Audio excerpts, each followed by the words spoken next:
Zechariah is probably fool's errand to try to deal with Zechariah. I thought it was fool's errand to deal with Isaiah, but I did that. So here is another very challenging book, much more challenging than the ones I've done before. Why is it so challenging? Because it has a lot of prophecies, there are two parts to the book. The first part 1, chapters 1 to 7, has 8 visions, each short, but each is packed with meaning, packed with an answer to what they're going through, and also eschatological meaning in the sense that as far-reaching prophecies to the time when the Messiah will come. And here it speaks constantly of the now and the then, the Messiah. That's why, I used to wonder, why is that so much of Zechariah found in the New Testament and in Revelation? Now I know why, because it was in Zechariah that you hear so much of the Messiah message there. You hear of it sprinkled throughout Isaiah here and stuff, but here there's no escaping it. Everything that's dealt with here has eschatological meaning. What is being dealt with here? Understand the timeline of Zechariah. I got confused because I've already done Nehemiah, where he finishes the wall. The temple was already built. So here, Zechariah actually comes before Nehemiah. At his time, the temple was not built. And we hear first of Zechariah where in Ezra, the first part of Ezra, in archival material, the first part of Ezra was not Ezra's memoir, it was from archival material. When he speaks, I think chapter 6 of Ezra, where he introduces Haggai and Zechariah, 2 prophets, one after the other. What was the context? Understand also that these were all the first part of Zechariah and first part of Ezra, and this Haggai and Zechariah was during the reign of Darius the First. So why is this important? Because they were all these post-exilic prophets worked under the most dire circumstances. They come back to Jerusalem to the temple. There was no temple. Jerusalem was a mess, total mess, socially, politically, and also spiritually. There was nothing there. So for the first people under Zerubbabel and Joshua to come back, the first 50,000 to volunteer to come back, understand also that they live in Babylon, albeit in exile, but they live a good life there. At least, just like when they came out of Egypt, they remember Egypt. At least we know what's going on, what to expect. They wanted to go back to Egypt. So that was the situation. They live a better life in Babylon. It says that Jeremiah already told them, it's going to be a long exile, 70 years. So, get on with life. Do business, plant crops, have children, marry them, have grandkids and stuff like that. So, which they did. They did. So, it was to huge personal sacrifice that they volunteered to come back. It wasn't easy. And to come back to what? Nothing. To come back to nothing. So, that's the situation actually that Haggai and Zechariah worked under, even though they were not with Zerubbabel and Joshua in the first group, but they came soon. They were brought into the picture by God soon after. So what was the situation there? So like I said, the situation that Zechariah found himself in was financial. There was nothing in Jerusalem and Judah. It was poor. And social. Why? Because, first of all, there were people living there already, the poor. Understand, not everybody went into exile. Nebuchadnezzar only took the best The rest, the poor and unskilled people, stayed in Jerusalem, in Judah. So they were still there, or their children. So they think, you guys, usurpers, you come back and lord it over us? And not only that, they were governed by northern kingdom, Samaria, which is really under pagan people, Sanballat and places, people like that. And now this group of returnees, they're specially chosen to come back, and they think that they're religiously and racially more superior than whoever remained. So that's this tension between the two groups. And also political in the sense that they were not, they were governed by the northern kingdom, by Samaria, Sanballat, and places that are not, they are hostile. And we see the hostility as soon as Zerubbabel started to rebuild the temple. We see the hostility, one wave coming at them after another, asking them to stop work, reporting them to Persia, to Susa, of what they're doing. Look, they're building the temple. Pretty soon they're going to rebuild Jerusalem. You know how they are. You look at check the history. These people are stiff-necked and they're rebellious. Once they have a city and once they have their land, they will be rebellious. They will not pay the tribute to you. You will not be able to collect. So stop work. Okay. Then you overcome that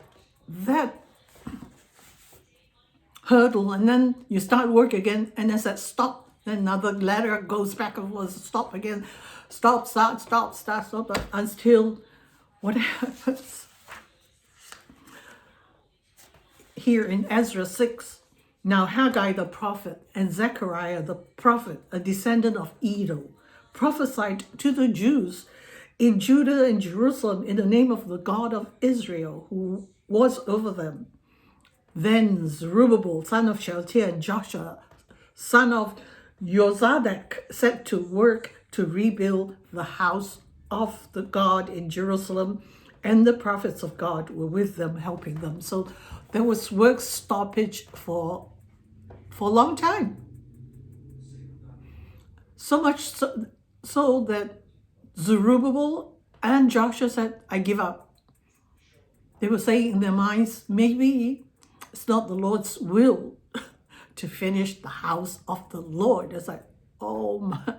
So to that, God sent these two prophets, Haggai and Zechariah. That's where we hear of Haggai and Zechariah. So understand, then only much later, Ezra comes back. And then a little later, Nehemiah comes back to finish the walls. The temple was already finished under Ezra. And then Nehemiah comes back to finish the walls. And therefore, we have now a city and a temple. But Zechariah comes before Nehemiah. So I was confused because we've done Nehemiah already and said, well, the temple, the walls are ready. So what's this about Zechariah continuing to hark about the unfinished wall? So he comes with Haggai, and I've done Haggai already, and where Haggai's message was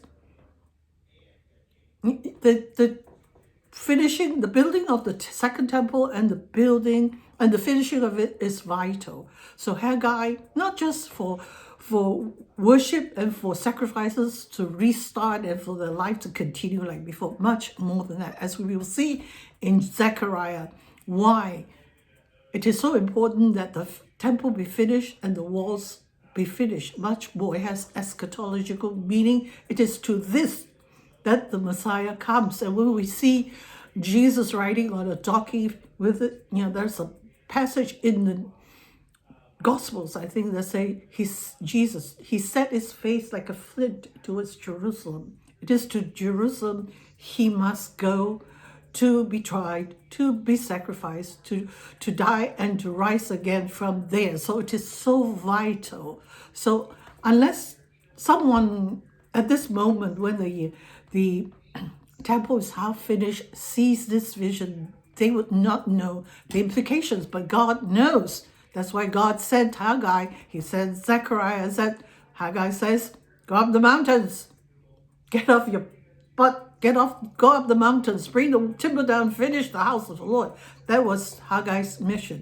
He did not go further, but Zechariah goes further to say why this job is so important, albeit some people cry when they see it with the finished temple. It was like nothing like the first one.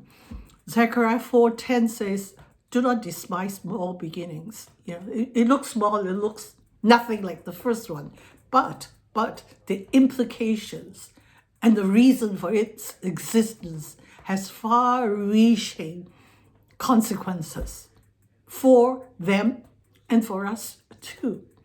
So that's why Zechariah is different, and there are two parts. First part, chapters 1 to 7, has 8 visions, and each one short but packed with meaning. So he deals with the situation at hand. So throughout his visions, and there are 2 oracles in 8 to 14. So Zechariah deals with the here and now. He addresses the situation now, and also the then. What is the reason? What is the consequences? What will come from this event? And it's so important to read Zechariah. We hardly read it. I've read it, but reading it without a commentary, you will not understand anything. Just like the other prophets that we've done, and especially Nehemiah chapters, the last 2 chapters. The turning point. The chapter before, things were perfect, and then it was messed up in the next. What happened in between, right? There were a huge event that happens in between. So unless we know, with a good commentary, you'll be able to tell us what happened. Nehemiah went back to Susa to report to King Artaxerxes what he was doing the last 12 years in the land beyond the river. And then he comes back and finds that all these reforms has been overturned. So there we have it. So what are we to make of Zechariah? Ezra introduced him as son of Edo, but I think in Zechariah he was the son of Barakiah and the son of Edo.